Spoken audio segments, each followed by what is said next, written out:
Councilmember Vita has made a motion to refer this back to committee.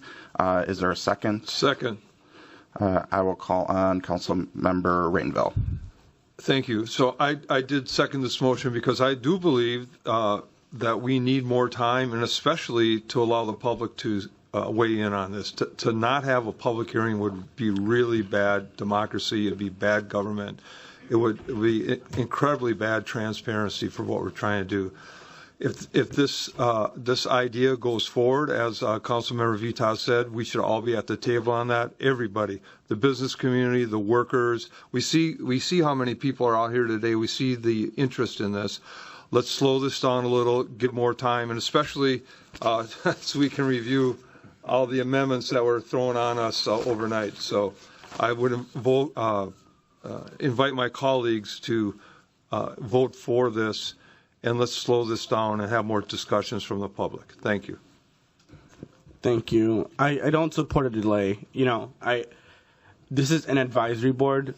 Again, I'm going to keep on mentioning this, an advisory board. I don't understand what the drama, the performance of being from businesses in the city of Minneapolis, big business, corporations that are frustrated about an advisory board as if the world is going to fall apart.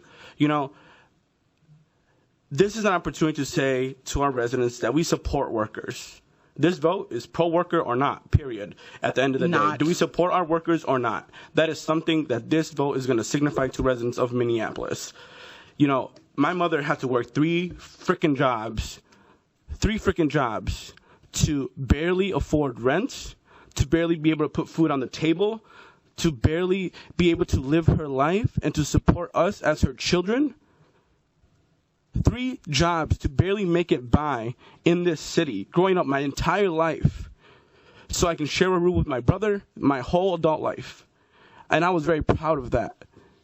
But she had to work 3 freaking jobs, more than 80 hours a week, to barely make it by. And what we're saying is that those folks do not matter in the city of Minneapolis, and they do not deserve to have a voice and seat at the table. An advisory board is going to give these folks, these community members, undocumented immigrants, folks in the city of Minneapolis that matter, an opportunity to have a seat at the table. I don't understand why it is controversial to have an advisory board that says people in the city of Minneapolis, workers in our city, matter. I don't believe it.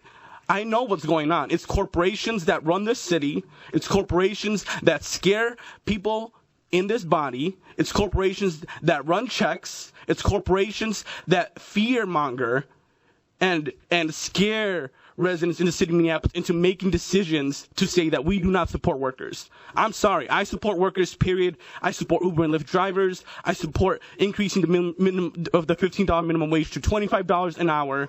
And I do not need permissions from corporations to do that today. But if corporations do not want to be a part of this advisory board, by all means, whatever, I'll bring that policy forward without your input.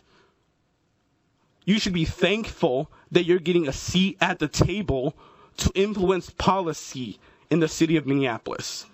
You should be thankful that you're giving an opportunity to sit with workers to develop policy that is fiscally sound, that is going to improve lives of residents. I am sorry. I am not going to support a delay. I support this policy. I even wish it was stronger.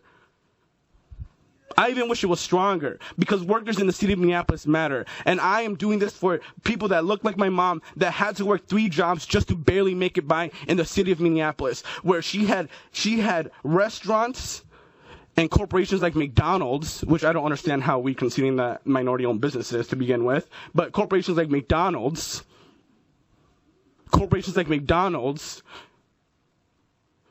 and other businesses treating her horrendously. When you had these businesses, particularly, and my own family members and immigrant community members who experienced racist comments in their workplace and nothing gets done to get addressed. When you have these businesses steal people's wages and nothing is getting done to address that by the employer. When you have these businesses mistreating these workers. I'm sorry. I support this advisory board, period. I do not support a delay. Let's get this done and move on to actually improving the lives of Minneapolis residents.